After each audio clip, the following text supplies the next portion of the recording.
Hey there everyone, my name is Allie Virtue. I am the owner and operator of Parkside Nutrition, a functional medicine and nutrition coaching company.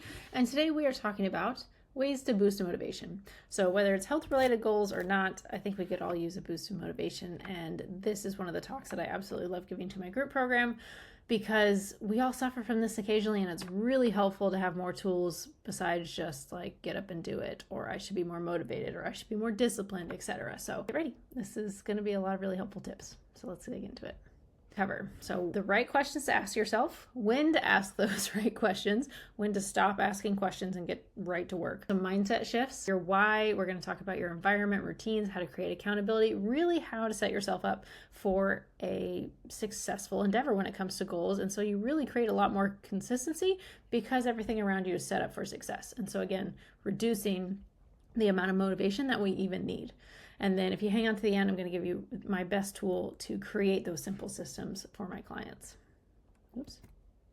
All right, so first thing is, why did I choose this photo? So the photo in the back is what I chose for this particular talk. And creating this stuff on Canva, I always find entertaining when you type in something like motivation and what images come up. And these are some of the other ones that came up. And this might seem a little bit silly, but I think these images are really silly if you honestly think about them. And it gets you kind of thinking about some of the other motivational, like quotes or things, and some of them just don't resonate. Looking at some of these photos, I'm like, what on earth does a ladder have to do with, motivation and taking a ladder to the sky, right? Or this guy jumping off a cliff in a suit. Like, just doesn't really resonate. This guy, I guess if you're really motivated, get to the top of there, but don't like heights, so that doesn't really resonate with me. And all of this to say is, like, I have a lot of useful tools that I've created and used over the last 8 years of working with nutrition clients, but this might not resonate with you. So don't feel bad if this stuff doesn't work for you. Same thing if you learn something tomorrow that someone says, like, this is the best thing for building motivation or for building healthy habits. It's okay if that stuff doesn't work for you. Definitely define something that works and resonates with you. And to be honest, I find that's what's really helpful about working with a specific person, or sometimes attending group programs, because if you're in a group program, there's just so many more brains to talk about things, to share their experiences, and you can just have that much more value in one room. So definitely recommend that. I chose the one at the back here because this person is clearly, starting on a hike, and to me, I always think of a story when I see that picture, and it's like, to me, that resonates because I feel like that person probably got started. They're working in the dark. They probably got up before anybody else was up around them, and they just got right to work, and so they can see that sunset at the peak. And for me, that just resonated because I want to be that person that's working really hard. I want to be one of the hardest workers in the room. I want to be working when it's dark out, when other people don't want to be working hard on stuff. I want to be that person. And that's the person I strive to be. So I try to do the things I think that person would do. So all that to say, make sure this stuff, whatever system you find is working for you. So I will say, though, you got to start. You got to keep trying. You got to keep experimenting with things. You have to be okay with being uncomfortable. You got to work on the dark. I already said that. So be willing to keep working on that stuff. If this stuff, whatever goals you have in mind are important, they're worth working on. If you think they're really that important. If you can't, if you're over and over again trying things and you just don't care, maybe it's not the goal that's the right you. Maybe it's not the right why. Maybe do a little bit of rethinking there. But these are kind of the prerequisites for any goal. I feel like you got to start, you got to try, and you got to be willing to be uncomfortable. But if we want new results, we need usually a new mindset or new way of thinking about things. And this is my favorite part about coaching, honestly, is learning how people think about things and teaching them how to rethink how they think about things, whether that be actions or the food that they're eating, etc. So ask the right questions. If you know me as a coach, I'm not the type of person that's going to be like, why did you eat all this stuff? You're such a terrible person. I don't know who would do that. It's just absolutely useless. But I usually just ask questions. I'm curious. So start doing that with yourself would be one of my recommendations. So start to gather information, not necessarily excuses. People will say information and then be like, oh, I know, but that's an excuse. Maybe, maybe not, we'll get there, but let's just gather some information. Tell me about the situation where maybe you did something that you weren't super proud of, or you should have been more motivated or disciplined to do something different. There might be a plausible reason why you're tired. I hear this a lot from moms, like, I'm not sleeping at night. I barely get to feed myself because I have two, kids under 2, and I was just so unmotivated to work out.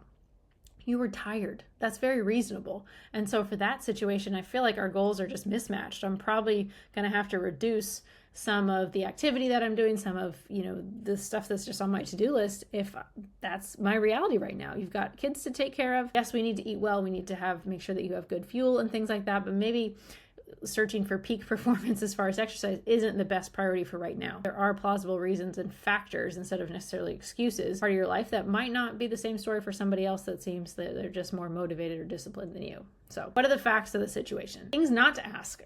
Do not ask if you want to do something.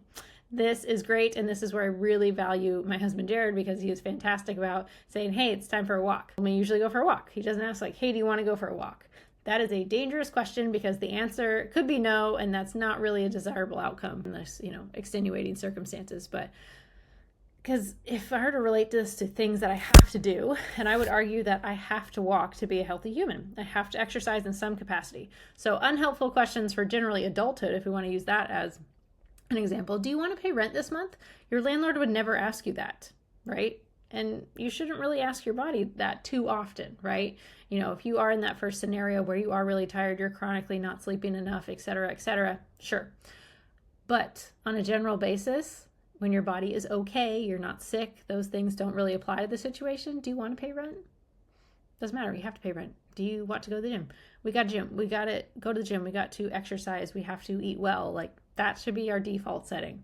So instead, ask, what does my body need? What does my mind need? And quite often when people say I'm just too stressed or I don't have enough time to go to the gym, a lot of times we're so stressed and anxious that we're not really functioning optimally. So sometimes going for that walk or going to the gym or making sure that we, have a snack or something because we skipped a meal, quite often that's what we need. That can actually, even though it takes more time out of our schedule, that can make us far more effective later in the day, calm our mind, calm our body, and we can get a lot more stuff done. So always just put that little bit in there, but try to ask your body, what does it really need? And try your best to be honest. Obviously, you could lie to yourself, but it doesn't usually work too well, nor do you get the best results out of it. And this little tool here, basically just a habit tracker or journal. And again, this can start to, one, uncover your honest truth when it comes to these things, like, what does my body need? Or was that a good decision earlier when I chose not to go to the gym? Or maybe I chose to go for a walk instead of the gym because that was less stressful, less time, and I still got some, time away from my to-do list, my screen, my work stresses, things like that. So this can definitely help you kind of self-coach yourself and hold you accountable, because if we start to get these, habits, basically we skip day after day, at some point, you don't get to skip paying rent month after month after month. You don't get to skip going for a walk a day after day after day. We need to stop that bad habit trend. Otherwise, there's going to be more significant consequences. When to stop asking questions. There's a time for questions and there's also a time for doing. So ask questions beforehand when you're planning, not when it's time to do it. So if you already said that you're going to the gym at 4:30 and you just don't want to go to the gym and it's 4:15, that's too late. We got to go. That is not the time to make that decision. We have to go. You can ask questions afterwards. Maybe if you want to tweak something, optimize things, but really try not to be over analytical about things, because this is a little bit of a practice. And that's why I really like a simple habit tracker. It's great to use a calendar and plug things in time-wise. And that can definitely help you tweak and optimize things if you start to realize that, I really don't, for me example, I don't really love going to the gym over lunchtime. I'm a little bit hungry. I don't like interrupting my day with a workout if I'm already dressed for work and then I got to go get sweaty and then I got to get ready again. I don't like that. So for me, I know it's optimal to go in the morning to get a workout in. It works best whether I'm working out or going for a walk. That's the best time for me. But also, and I'm on the verge of creating bad habits by missing too many times, I have to make it work, and it's going to be sloppy. It's not going to be ideal, but I do need to get it in. So just be aware of that, when it's helpful to ask questions, when it's helpful to optimize things, and when that line is just like, nope, I got to get it done. I got to do it. Got to take action on it.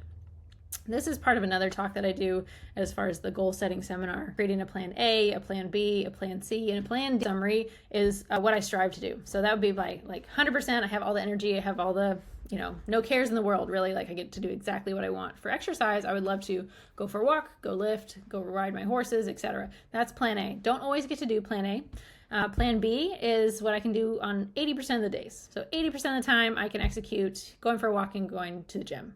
Fantastic. And that keeps me maintaining my goals, my lifestyle. That's my plan B. for the majority of the time. Plan C is minimum. Minimum, I can go for at least 1 to 2 walks every day. There's very few instances where that is just not a possibility. The vast majority of the time, that is a great minimum for me, and it keeps me doing more than nothing. Plan D is what I'm not going to do. Plan D are things, this could be bad habits. These are things that I am not going to do anymore. And plan D for me is doing nothing. So I'm always going to have something that 15-minute walk would be a good scenario for that. I can absolutely find 15 minutes to get outside, go for a walk, no matter the excuses. So plan D is what we are not going to do. And it's good to have that defined because otherwise it's quite easily an option, and we want to break up with that particular bad habit or behavior as an option. So learn what your threshold is, learn what your minimum is. Like I said, 2 days in a row of no exercise, that is just an absolute non-negotiable. It's just, there's no reason. I can usually do something about that. Finding your why. So identify the reasons behind wanting to change your habits in the beginning. Understanding your motivations will help you stay committed, especially during challenging times. What is your hard? For me, this is everything. This is my family. This is my dad, who I lost in 2015 to cancer. This is my mom and our horse Bella. And then me, my mom, and my sister over here. These are my family. These are the whys. This is why I got into nutrition in the first place. I wanted to help people live a really long time.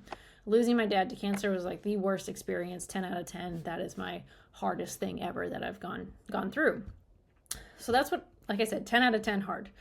When I'm having a hard day in another aspect or another scenario of life, and I compare to that, like it doesn't even register. Like maybe it's a 1 or a 2, but if you were to like have me rate what the weekly stresses could be, like it usually doesn't register to like the all-time high. And maybe that does for you, but that's also signals that maybe, we need to reassess our goals if life is truly a 10 out of 10 hard at the moment.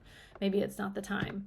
But this sure as heck gets me motivated to do the quote daily hard stuff, because this is difficult. Going for a walk in the rain is not difficult compared to this. And doing those small actions every day add up in a really big way for my why of being here for my family for a really long time and taking care of myself on a daily basis so I can prevent something horrible like cancer happening later down the line, as much as I can at least, right? There's a lot I can do preventative-wise ahead of time. So changing my remaining family is really health conscious. I really appreciate their hard work for that. I appreciate their support in supporting my health goals as well. If you don't have that around you, join a gym community. Having those people that are already engaged in being healthy can be so helpful. I can't even describe it, because those people are going to more likely to want to do healthy things. So instead of having to always go out to eat, maybe you have food at home, or they're more apt to go for a walk to hang out versus, having to always have things around food, or those potentially harder things and less healthy habits, right? So really, really take a look at that. And then also your house. Is your house set up to help you? For us, we don't have a TV in the living room. We make it harder to kind of camp out and just watch endless hours of TV. We only have a couple of weeknights each week that TV is really an option. Otherwise, we're reading, we go for walks, little house projects, things like that. We make sure that that's our routine. So again, those healthy habits, and not that TV is the worst, but it usually, makes us more sedentary.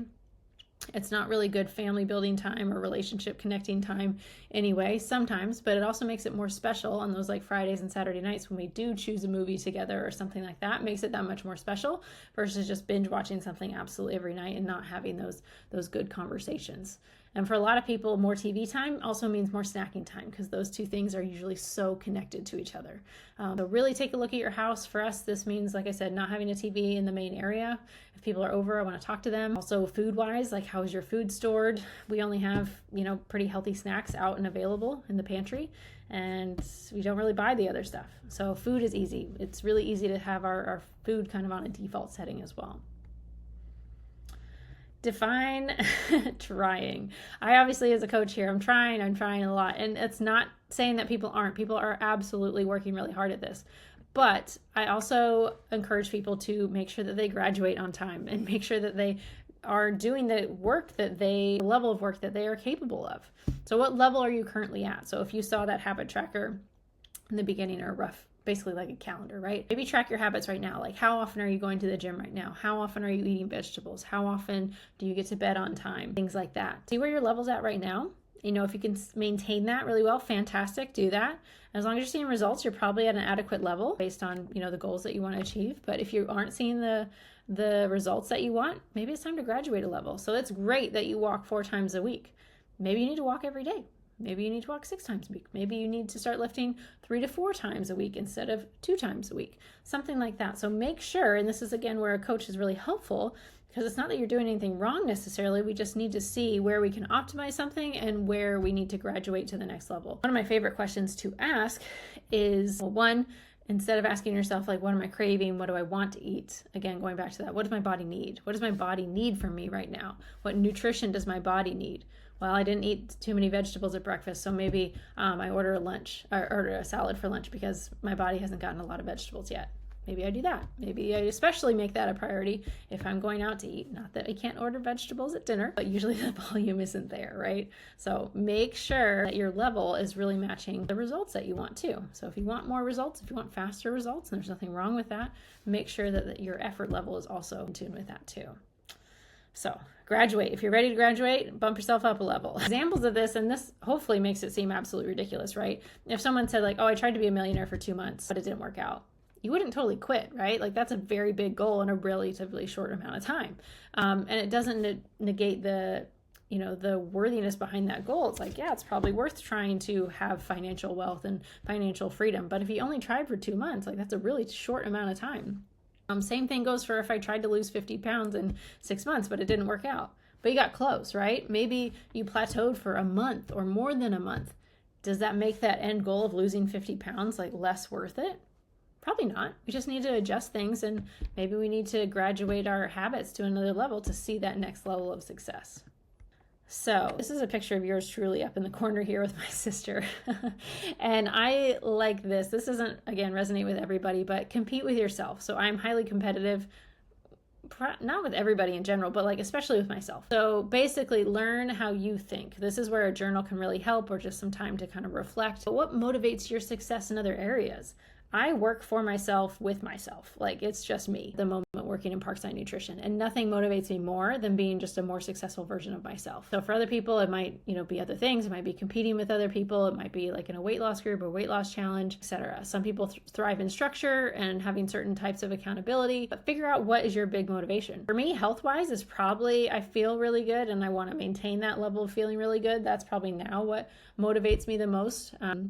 To keep taking care of myself, but also the pain of having like a chronic disease or losing a family member. If there's anything I can do now to help myself in 20, 30 years have better health, I'm highly motivated to do that, because the daily actions that I choose are honestly so small that it's really worth doing right now. It's really minimal things, going for a walk every day, feeding myself relatively good every day. Like it doesn't detract from other things. So I'm highly motivated to avoid that pain in the future. Also, I really love competing with the old me, like I said, in an effort to be uncommon.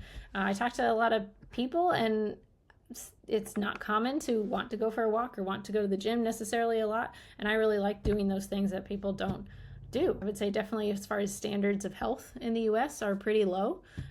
So you do have to be willing to be uncomfortable and uncommon. And yes, I go to the gym most days. Yes, I go for a walk. Yes, I do all those things. I'm okay with being uncommon. I think that is a hard concept for some people to get around, especially when eating out, because everybody wants, order the super indulgent stuff, and you definitely stick out. We're like, oh wow, she's ordering a salad. She must be trying to be healthy. And it's like, I'm just trying to eat. Like, it doesn't matter.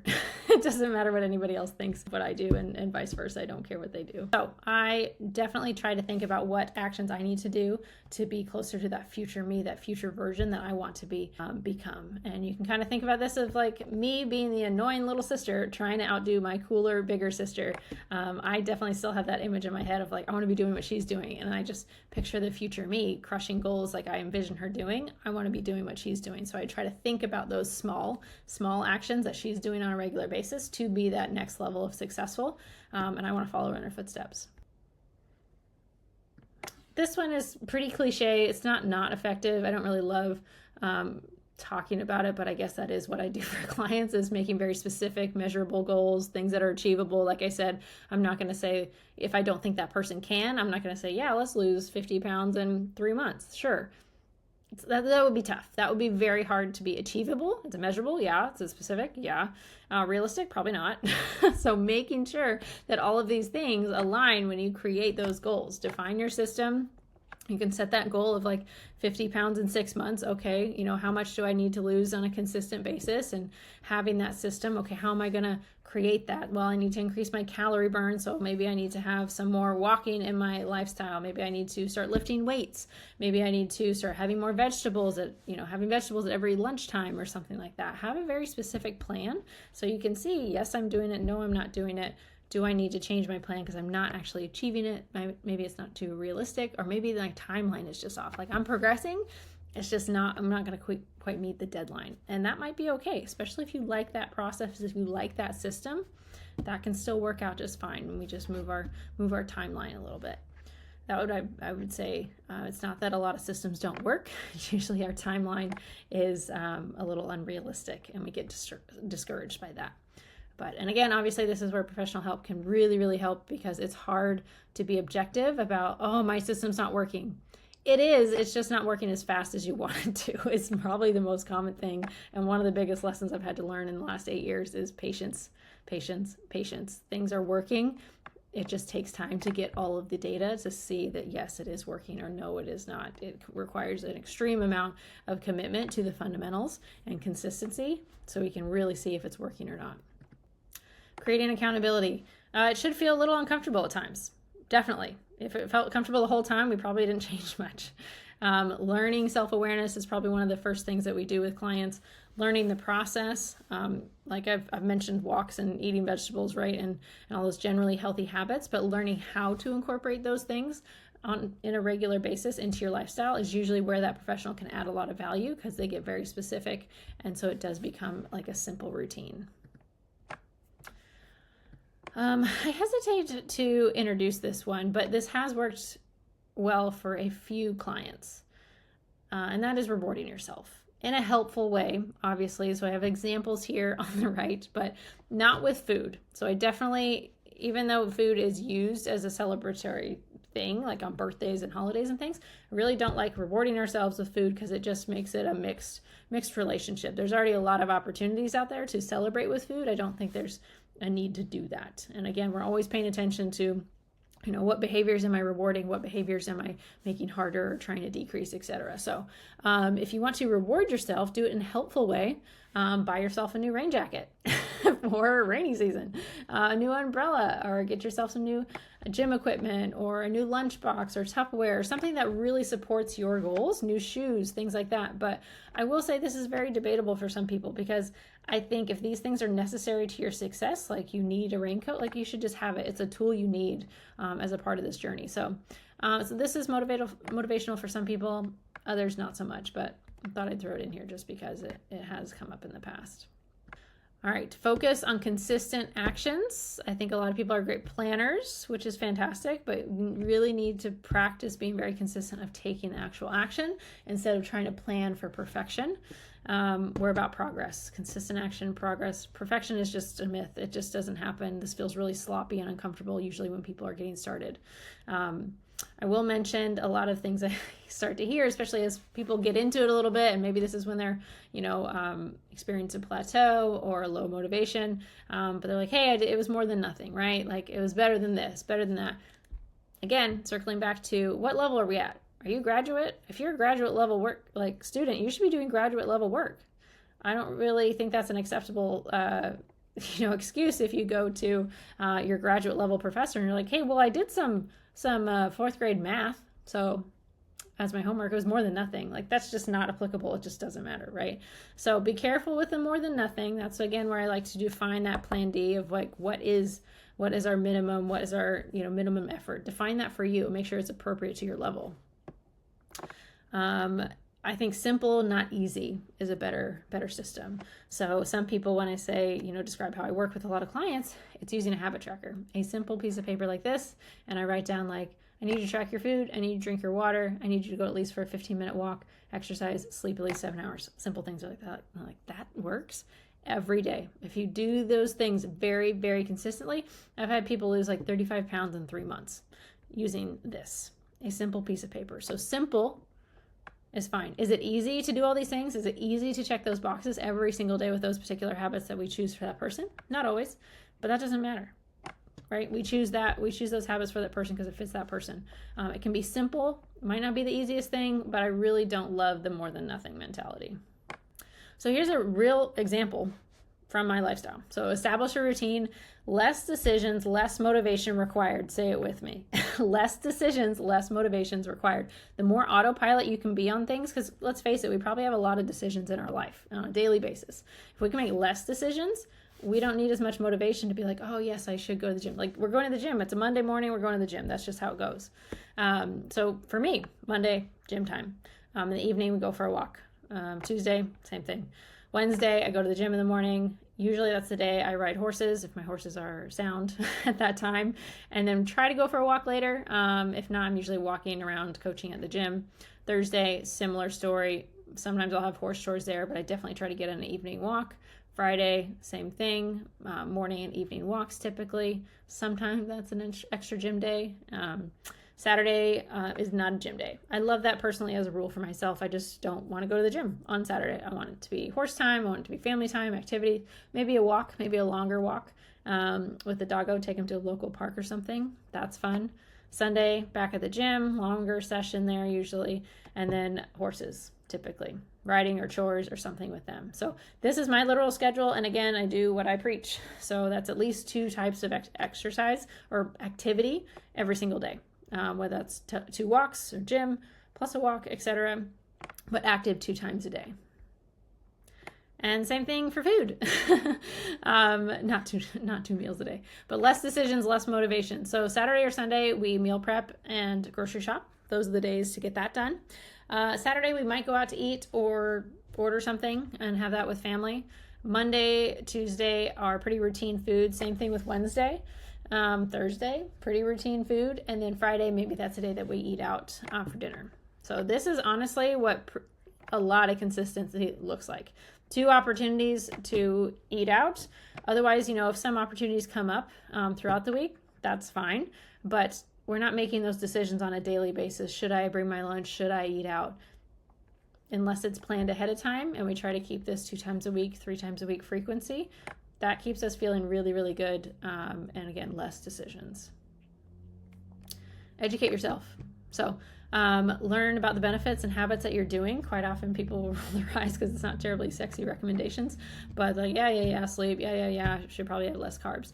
Me, myself, obviously think I'm a pretty healthy individual, and I recently got officially diagnosed with polycystic ovarian syndrome, PCOS, and had to pay more attention to my diet. It was generally pretty good, but my body is more sensitive to carbs than somebody else might be. So I have to be more conscious of that. And the more I learned about that and the more I learned how I can impact that, the more motivated I became to make those adjustments because I know why they benefit me as well. So if you learn more about your family health conditions, that might also make you more motivated to lift. Maybe you see your parents aging. Maybe you see them not being able to function or losing their independence or etc. That might be some extra motivation to learn how to lift, learn how to exercise, build muscle, work on all this stuff now before you have to deal with the potential, same health conditions. For me, that's prevention of cancer. It's huge, huge motivation for me. All right, we're almost here. Summary: ask the right questions, define your goals, define the habits that you need to get there, find your why, make sure that stays front and center. You can put it up here on your habit tracker, which is also free to download if you subscribe to the Parkside Nutrition email list. I will show you how to do that. Establish those routines, be really religious with it, create some accountability for yourself, check in with this habit tracker on a daily basis. Maybe learn a little bit if you need to, and track your consistency. It's amazing what people can do if they start checking the boxes and they really don't want to miss a day because, man, they get a good rhythm going. So hang tight and I'll show you how to subscribe to the email list. And make sure you subscribe to this channel as well. So all you're going to do is go to parksidenutrition.com, hit subscribe to the email list, put that information in there, and it will take you right to the library of resources. So all of these exclusive content, savory breakfast list, a bunch of recipes or meal ideas are here, and you'll get instant access to all of these resources once you subscribe to the email list. And then you can download this habit tracker here. This is the habits I typically recommend, but there's also a blank one so you can fill it in for your specific goals. All right, thank you so much. And don't forget to subscribe to the email list, like this video, share it, leave a comment. What are your thoughts? I would love to hear from you.